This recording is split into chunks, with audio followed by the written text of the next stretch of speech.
జరిగిన శ్మశాన వాటికకు సంబంధించిన గొడవలు అంతా బూటకంగా చిత్రీకరించారంటూ మండిపడ్డ ఎంపీపీ వెల్వెల బాబు.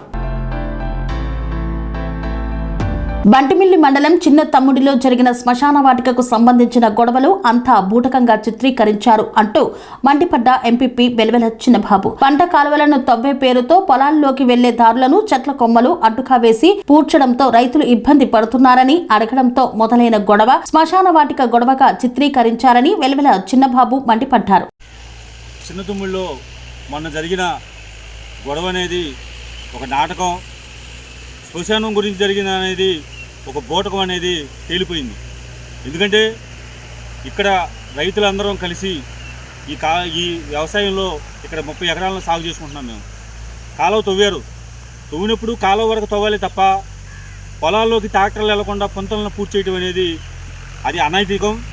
మరి పుంతలను పూర్తి చేయడం వల్ల అక్కడ అన్ని చెట్టు కొమ్మలు చెట్లను తీసుకొచ్చి మట్టితో కప్పెట్టడం వల్ల మేము రైతులు వెళ్ళి కాంట్రాక్ట్ని అడగడం జరిగింది. మరి ఐదుగురు అలంశెట్టి నాంచారయ్య, అలంశెట్టి నాగేంద్రబాబు, పిల్లి కిరణ్, పిల్లి వెంకటేశ్వరరావు, అట్లాగే బొల్లా సముద్రుడు అనే వ్యక్తులు 5 కూడా కట్ట వెంకట్ అనే వ్యక్తులు కూడా తాగి తూగుతూ అసలు స్పృహలో లేకుండా వచ్చి రైతులపైన దాడి చేయడానికి ప్రయత్నం చేయడం జరిగింది. మేము దాడిని ఎదుర్కొని వాళ్ళని పక్కకు తోసేసి కాంట్రాక్టర్ గారికి చెప్తే ఆ కాంట్రాక్టర్ గారు ఆ కాంట్రాక్టర్లో అన్నీ తీసేసి మరి దాడిని మళ్ళీ యథాస్థానంగా ఎలా అయితే అలా ఉందో అలా చేయడం జరిగింది.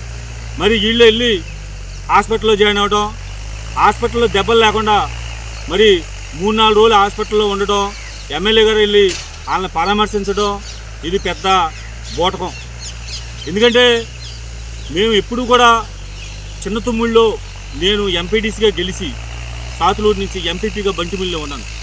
చిన్న తమ్ముడికి ఏం కావాలి, చిన్న తమ్ముడి ప్రజలు ఏం కోరుకుంటారు అనేది నాకు బాగా తెలుసు. మా అమ్మని సర్పంచ్గా గెలిపించారు, మా నాన్న బ్యాంక్ చైర్మన్గా ఉన్నాడు, నేను ఎంపీపీగా ఉన్నాను.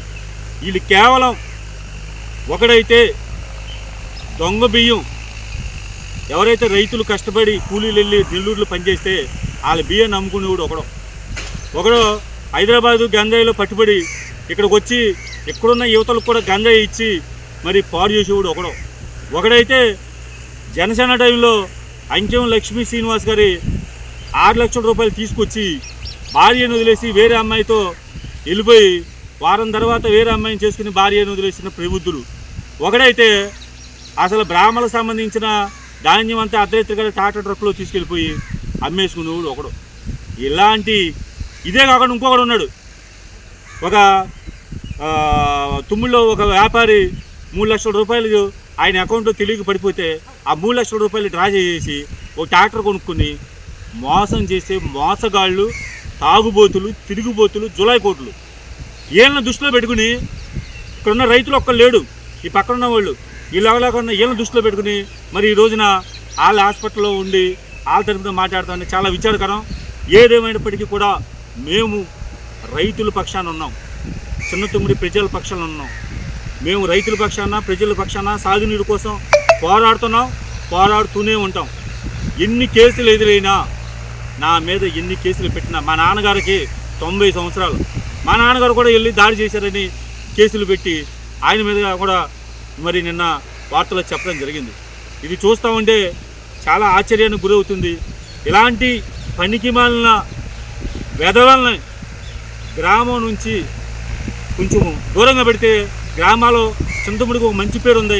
ఈ 5 వల్లే చింతముడి పేరు ప్రతిష్టలన్నీ నాశనం అయిపోతున్నాయి. దయచేసి ఇలాంటి బూటకాలను నమ్మకుండా రైతులకి సాగునీరు ఇచ్చే విధంగా కూటమి నాయకులు ప్రయత్నం చేయాలి. మేము సాగునీరు అదుగుతున్నాము కదా అని చెప్పేసి ఇలాంటి పిచ్చి గొడవలు మా మీద కేసులు పెట్టి డైవర్షన్ చేయొద్దు. మీరు కేసులు ఎన్నన్నా పెట్టుకోండి, నాకు ఇబ్బంది లేదు. న్యాయం అనేది ఉంది, చట్టం అనేది ఉంది. చట్టం న్యాయం అనే దాని మీద మాకు నమ్మకం ఉంది, మేము ముందుకెళ్తాం. ఈ వంక పెట్టుకుని మా చెవులు బీళ్ళు అయిపోయినాయి, మా రైతులు నాశనం అయిపోతున్నారు. దయచేసి కాలువలు తవ్వించండి. ఇప్పుడు 8 రోజులు మట్టి మిషన్ ఆపేశారు, 8 రోజులు మట్టి 30 గంటలు మాత్రమే తవ్వారు. 8 రోజులు 30 గంటలు అక్కడ తవ్వుతారండి. అలా కాలువలు తవ్వడం ఇష్టం లేదు, నీళ్ళు ఇవ్వటం ఇష్టం లేదు. దయచేసి కాలువలు తవ్వండి, నీళ్ళు ఇవ్వండి. నా మీద ఏమన్నా డాష్ ఉంటే ఎన్ని కేసులు కావాలంటే ఎన్నుకోండి, అన్నీ కట్టుకోండి. నేను సిద్ధం, ఏదైనా సరే ఎదుర్కొంటాను. కేసులు అంటే నా భయం లేవు. మీ ద్వారా నేను తెలియజేస్తున్నాను. Thank you. దీనికి ఇది కాదండి, మన రైతుల్ని మమ్మల్ని మన ఇబ్బందులు పెడుతున్నారు. అయినా వాళ్ళు ఊడ్చుకున్నారు, ఇంకా ఇచ్చేయాలని చేస్తున్నారు. ఇక్కడేమో అటవే ఇచ్చారు. దానివల్ల ఆయన వచ్చి ఇది అయితే ఆయన మీద ఎదురు తిరిగారు. కిందకి నీరు వెళ్ళాలని వాళ్ళు ఏం చేస్తారు ఎన్నాళ్ళ నుంచి అని ఆయన అడిగాడు. అడిగినంతలో వీళ్ళందరూ ఎదురు తిరిగారు. ఇంక ఎన్నాలండి, మరి మాకు కిందకి ఎన్నాలి, పొట్టు వెళ్ళాలండి. సంబంధం ఇది శ్మశాన వాటికని పేరు తప్పు. ఇది కావాలని చేయాలకు రైతులు వెళ్తానికి దోవ ఇస్తే ఆ దోవని బాగు చేయమన్నాడు. కానీ దాన్ని వాళ్ళు ఏంటంటే రాజకీయ కుర్చీగా వాడుకుంటున్నారు. కిందకి ఎత్తి పరిస్థితిలో బీడైపోయి ఇంకా 30 ఎకరాలు ఉంది. దానికి సాగునీరు వెళ్ళాలి. మెయిన్ రైతులు ఈయనకే 1 ఎకరా 10 ఎకరాలు.